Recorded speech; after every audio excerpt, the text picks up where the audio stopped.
የራያዋ ፈርጥ ወርቅዬ በተግባር በተፈተነ ጀግንነት ጠላት በተደጋጋሚ የሽንፈት ጽዋን የተጋተባት የንስሮች አምባ ናት። እንደ ተርብ የሚናደፈው የወርቅዬና አካባቢው ሕዝብ ባደረገው ለአስጨራሽ ፍልሚያ ጠላት ወርቅዬና አካባቢውን እንዳይረግጥ አድርገውታል። የወርቅዬና አካባቢው ሕዝብ ከአሸባሪው ሕዝብ ጋር የነበረውን ተጋድሎ አብዮት ይግዛው በቦታው ተገኝቶ ተከታዩን ጥንቅር አዘጋጅቷል።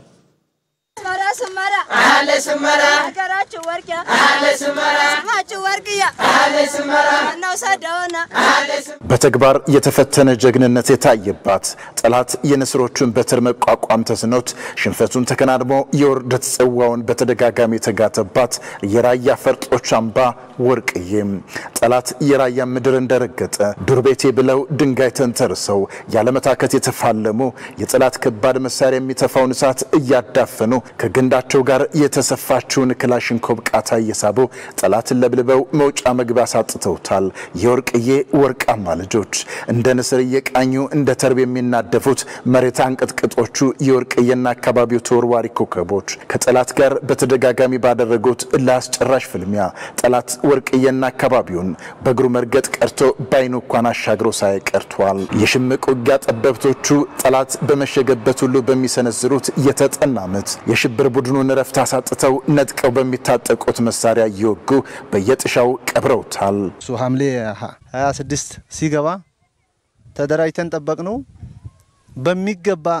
በሚገባ አስተናግደን ያው ዲሽቃ አለ፣ ብሬን አለ፣ እሱ ዙ 23 አለ፣ ሞርተር አለ፣ መድፍ አለ ይተኩሳል። ያው ሰባራ ቦታ ያያየን ሰባራውን ያያየን ያው ሙት ያለው ነው መቼም የሚሞተው ዋለብን ንጋት 11 ሰዓት ጀምሮ እስከ ማታ 11 ሰዓት ድረስ ተዋጋኑ። 90 ጥይት ነው እኛ ያዝነው ከፍተኛ። ከዛው አንድ ካዝና ነው 30 ጥይት ያዝነው። አዋል ነው በተለምዶ ያው መሳሪያ ብዙን ጊዜ ሀጅ ሲኖር ልምዱ አለህ 30ውን ጥይት 30 ትመታበታለህ። አፋፍ ግንባር ወደይ ግንባር ብሻንካት ልዩ ቦታው ብሻንካት የሚባል አካባቢ አንድ ሻለቃ ሙሉ በቃ አንድ ሻለቃ ሙሉ እንግዲህ ሻለቃ መሆን ያገኘነው የሻለቃ አመራሩ ማረጉን የሻለቃ አመራሩ ዶክመንቱን ምን ያህል ነፍሰከፍ መሳሪያ ያዘ እንዳለው ምን ያህል አግላይ እንዳለው ምን ያህል ብሬኖች እንዳሉት ምን ያህል ሲናፈር እንዳሉት በቃ እስከ ኦፒው ሙሉ በሙሉ እንዲደመሰስ ተደርጓል። ይህ ተራራ በራያ ቆቦ ወረዳ ወርቅዬ ተብላ በመትጠራው አካባቢ የሚገኝ ሰንሰለታማ ተራራ ነው። ይህን ተራራ ተሻግሮ የወርቅዬንና አካባቢውን ለመቆጣጠር አሸባሪው ትግራይ ወራሪ ቡድን ከ8 ጊዜ በላይ ሙከራ አድርጓል። ነገር ግን እሳት የሚተፉት እንደ ተርብ የሚናደፉት የወርቅዬና አካባቢው ወጣቶችና ሌሎችም የማህበረሰብ አባላት አሸባሪውን የትግራይ ወራሪ ቡድን እዚህ ተራራ ላይ በተደጋጋሚ ዘሎ እንደገባ ዘሎ እንዳይወጣ ቀብረውታል። ወርቅዬ የምትባል ሀገርኛን አሸንፎ ነው የገበሬ ጦር ዴት ይቀራም በሚል በቂ ማዘለ የተነሳ መጡ። አሁንም ድጋሚ መጡ። ሞርተር ድረስ ጭነዋን ዙ 23 ይተኩሳሉ።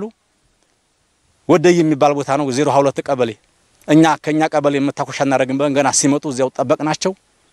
አንድ ጎርጓዳ ቦታ ብቻ ወደ 50 ሰው ነው አንድ እዚያ የተገደሉት ወደ 20 ምናምን መሳሪያ ያ ብቻ አይደለም 8 የሞክራን 8 ድል አርገናቸዋል። ሀኛ ለመግባት አልተሳካላቸውም። ከዛም በኋላ 8 ገብተው 8 ሞክረውናል። 8 ሲሞክሩ ነው በደንብ አርገን አጠናቀን ደብድበን የኛ 10 ሲገሉ 100 እየገደልን ከዛም በላይ እየገደልን ነው የድልን ያገኛል። የአባቶቻቸውን የተጋድሎና የአርበኝነት ታሪክ ዳግም የጻፉት የዛሬዎቹ የነጻነት ተምሳሌቶች የወርቅዬና አካባቢው ጀግኖች በተጠና መልኩ የፈጠሩት አደረጃጀት የመሪና ተከታይ መናበብና መደማመጥ ጋር ተዳምሮ ለድል አብቅቷቸዋል። አቶ በካሪስ ጎቤ የንስሮቹ አባጋና አሳዳሪ ናቸው። ጁንታን ለማሸነፍ መካናይዝም ማይቋቋመን ኃይል ለመቋቋም የቻልነው አንድነታችን ህዝባችን በሃይማኖት አልተከፋፈለም፣ አንድ ነው። የፖለቲካ ልዩነት የለውም፣ አንድ ነው። የዞር ልዩነት የለውም። እነዚህ ሲደመሩና የፊልም ዲያል በባህላችን አንድ ወንድ ልጅ 12 አመት ከሆነው መሳሪያ ይዛል ተኩስ ለምንዲያል ያለምንዲያችንን በማካበት ከአባቶቻችን ያገኘነው ልምድ በማካበት ጠላት በወገን ጥምር ኃይል ክፉኛ ተመቶ ሙትና ቁስለኛውን አንጠባጥቦ መፈርጠት ሲጀምር ለአምስት ወራት የለበለቡትን ይህን የሽብር ቡድን እግር በእግር ተከታትለው ቀጥቅጠውታል። የታጠቀውን ከባድ መሳሪያም በእጃቸው አስገብተዋል። እየተከተለ ነገር በእግር እየተከተልና ሮቢት መከላከያ ገና ወዲህ ኋላ ነው፣ ልዩ ኃይል ወዲህ ኋላ ነው። ፋኖ የለም አልመጣም።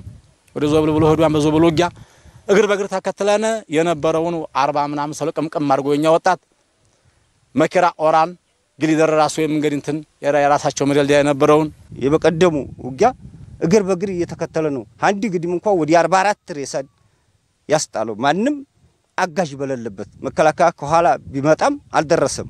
ንስሮቹ የወርቅዬ ልጆች ያለ ጀግኖች መስዋዕትነት የሀገርና የሕዝብ ደህንነት እንደማይከበር በጽኑ የሚያምኑ ደመላሽ ናቸው።